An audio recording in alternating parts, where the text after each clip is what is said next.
My goal here is to hit 2,000 subscribers before the month of August, so if you do enjoy today's video or any ones you might have seen here in the past, please consider subscribing, and thank you so much for watching.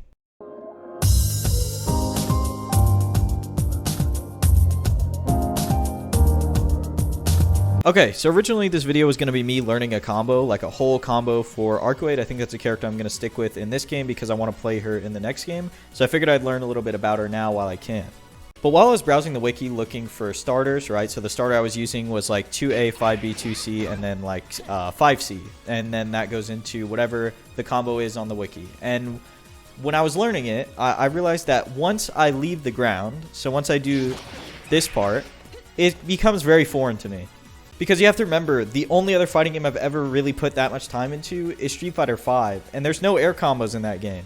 So once I leave the ground, once I leave my starter and it wants me to jump cancel, it becomes very difficult. It becomes very foreign, and I start to, I guess, try and speed it up. I would compare it to, like, public speaking, right? If you want to get through a sentence, you want to get through your script or whatever, you start talking faster, right? Inherently, you'll start talking faster, and that's what happens as soon as I hit the air.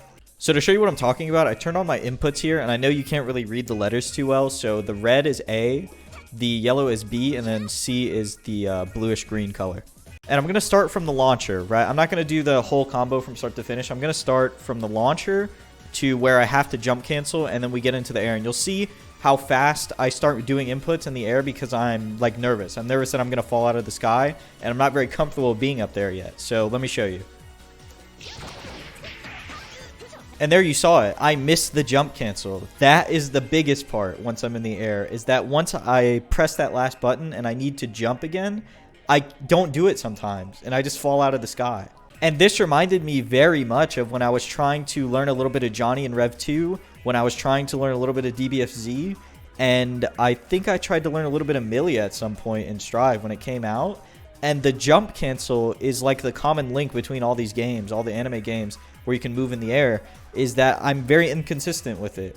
And like I said before, the only game that I've put any large amount of time into is Street Fighter V, and that's where that lack of, like, I guess air combat, you would say, or being able to do anything in the air really comes from, is because I'm not used to it yet. I think Street Fighter in particular teaches you not to jump very much, right? And it teaches you to stay on the ground a lot more because you can't block in the air, and you're susceptible to being anti-aired.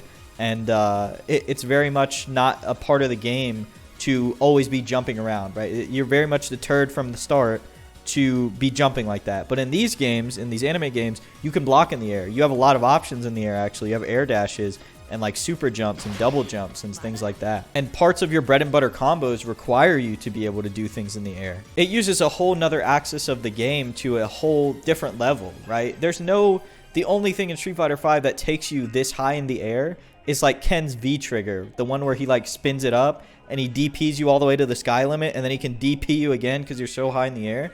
That's basically the only thing that takes you that high, that lets you do any actions super far up in the air. Also, the combos are a lot longer than in Street Fighter, right? So this combo is, here, I'll just throw the notation up on the screen right here.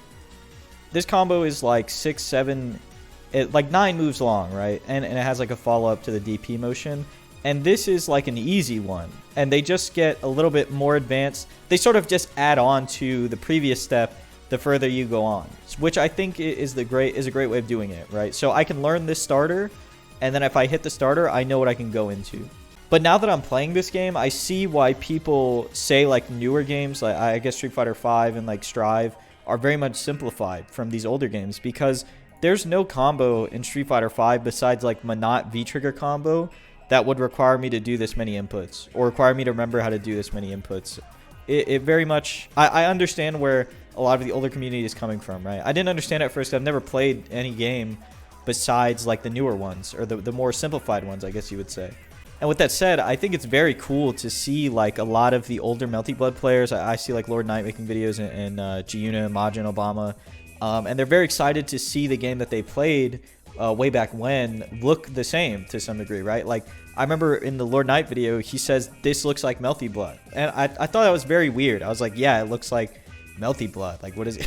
It looks like the game. What is he saying? But I get what he means now, right? He means that it looks like what he played, just visually updated, which I think is what a lot of people have been asking for in some of their favorite series. but the developers have not been giving it to them. And I think that's why a lot of people are very excited about the new Melty Blood, because it might be what they've been asking for. So to close out this video, what I want to do is the launcher, the little DP motion into the follow-up into the jump cancel, and then do the air combo. That's my goal of this video here. At first I wanted to learn the whole combo, but this part, the way that I like to learn the combos is break them up into parts.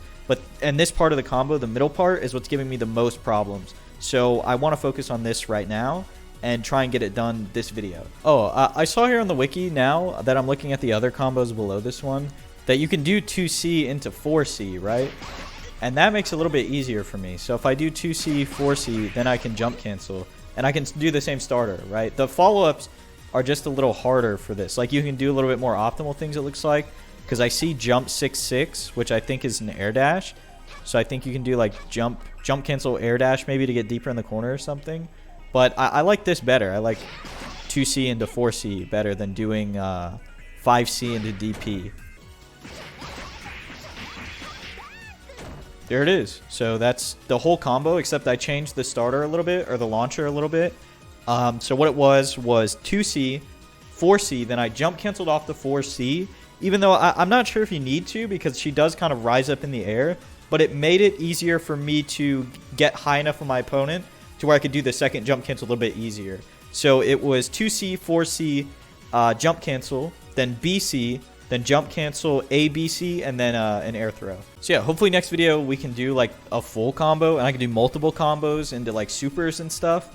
Again, I'm only learning like, I learned like the very most basic bread and butter, it looks like. I'm looking through the wiki and there's a ton, there's like full screen combos, corner combos.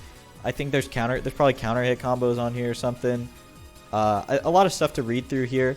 I just think this game is really interesting. Like, it's actually a lot of fun to just lab, which I can't say too often. The last time I felt like this, I think, was at the end of Rev 2, right? When I was trying to learn Johnny, and I would spend like hours in training mode trying to do all of his different combos or all of his different conversions, because I felt like his execution was a lot tighter. It felt a lot harder to do a lot of things in that game than I was used to.